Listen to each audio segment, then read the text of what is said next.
Bienvenue sur ma chaîne Splendid Biz Réseautage, la chaîne des entrepreneurs, la chaîne sur laquelle vous pouvez avoir beaucoup d'informations qui vous sont utiles, que ce soit dans le domaine de l'entrepreneuriat ou dans le domaine de la vie de façon générale, parce que je donne des conseils, je donne des formations, je donne des astuces et aussi des alertes, des points sur lesquels il faut faire attention.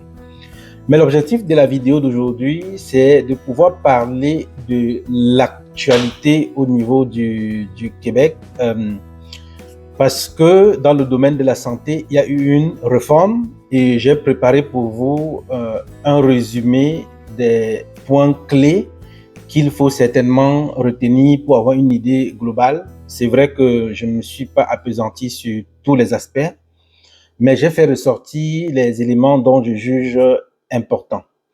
Donc, le projet de loi 15 a été adopté et nous allons aussi analyser quelques impacts que ce projet-là pourra avoir sur les entrepreneurs dans le domaine de la santé, donc des personnes qui travaillent avec les agences. Donc, ce que je note déjà, c'est que l'objectif justement de cette loi, c'est de créer Santé Québec, qui sera comme un guichet unique qui va gérer tout ce qui est santé au niveau du Québec. Donc, les CIUS et les CIS seront aussi réintégrés dans Santé Québec. Donc, on aura un seul pôle désormais qui va gérer tout ce qui est santé. Et justement, comme avantage dans ce projet de loi, les éléments que j'ai eu à remonter, à identifier, justement, cette loi vise à rendre le système de santé et des services sociaux plus efficace. Ça, c'est le premier avantage. Donc, certainement, on ne doit pas traîner, il n'y aura pas peut-être des urgences bondées, certainement. Donc, c'est l'objectif ou l'esprit du projet de loi qui a été adopté. Le deuxième avantage que nous pouvons noter, c'est avoir accès aux médecins spécialistes plus facilement. Donc, nous savons justement qu'au niveau du Québec, pour avoir accès aux médecins spécialistes, on peut attendre parfois 3, 6, 12 mois pour avoir accès à un médecin spécialiste, ce qui pousse d'autres personnes à voyager peut-être hors du Canada, hors du Québec pour aller se soigner. Les dentistes, autres, les spécialistes, c'est assez difficile de les rencontrer ici. Donc, certainement, le projet de loi 15 qui va créer Santé Québec va pouvoir aider dans ce sens et c'est ce que nous souhaitons vivement.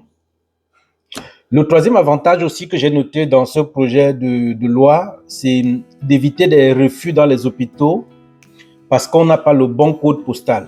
Donc, paraît-il, quand tu te rends dans un hôpital et que tu n'es pas dans la zone, tu n'as pas le bon code postal, on peut te refuser. Donc, l'objectif de cette loi aussi, c'est pour corriger cela. Et le quatrième avantage que j'ai noté, c'est justement la liste d'ancienneté unique.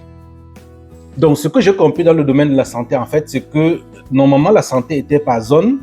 Et quand tu avais une ancienneté dans une zone, cette ancienneté-là n'était pas reconnue dans l'autre zone. Donc, le guichet unique Santé Québec doit permettre à ce que désormais, l'ancienneté soit reconnue partout au Québec. Donc, que tu sois dans le Nord, tu travailles, ton ancienneté est reconnue si tu reviens sur Montréal, et ainsi de suite. Donc, c'est vraiment un avantage. Donc, voilà les 4 points clés en tant qu'avantage que j'ai fait ressortir dans ce projet de loi qui a été adopté. Et bien sûr, à chaque fois qu'il y a des avantages, il y a aussi des inconvénients. Et j'ai eu aussi à identifier quelques éléments que je vais donner ici. Donc, le premier inconvénient que je vois là-dedans, c'est la décentralisation. Donc, ce qui est sûr, puisque ça sera décentralisé le plus souvent, quand il y a décentralisation, il y a perte de contrôle. Donc, le ministère de Santé pourra peut-être perdre le contrôle sur certaines transactions parce que c'est désormais décentralisé et c'est Santé Québec qui doit gérer désormais.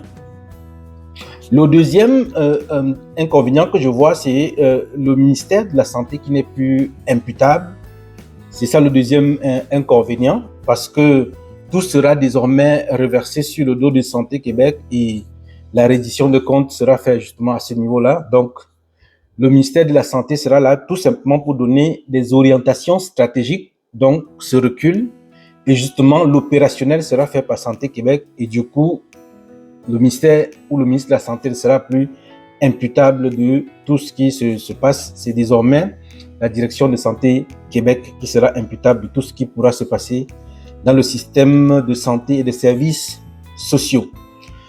Et justement, le troisième inconvénient que je vois, à chaque fois qu'on a un guichet unique, qu'on centralise au départ, il y a certainement une lourdeur administrative parce que tout ce qui était décentralisé, qui était fait de part ailleurs, et d'autres, autant pour moi, doit être désormais fait par un seul guichet unique. Donc certainement, il faut s'attendre à ce qu'il y ait un peu de lourdeur, que les choses ne se passent pas toujours très rapidement comme on le souhaite. Mais si on s'en tient à l'esprit justement de ce projet de loi-là, je pense que ça pourra faciliter certaines choses.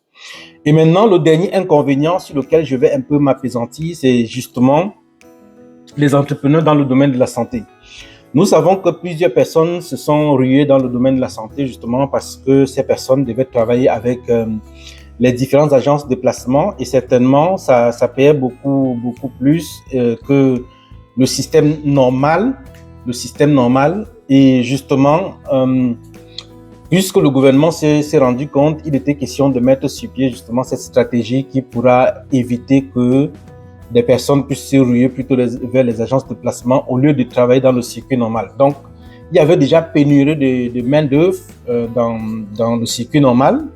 Et certainement, ce projet vient comme justement un coup de pied dans la fourmilière pour pouvoir rééquilibrer les choses.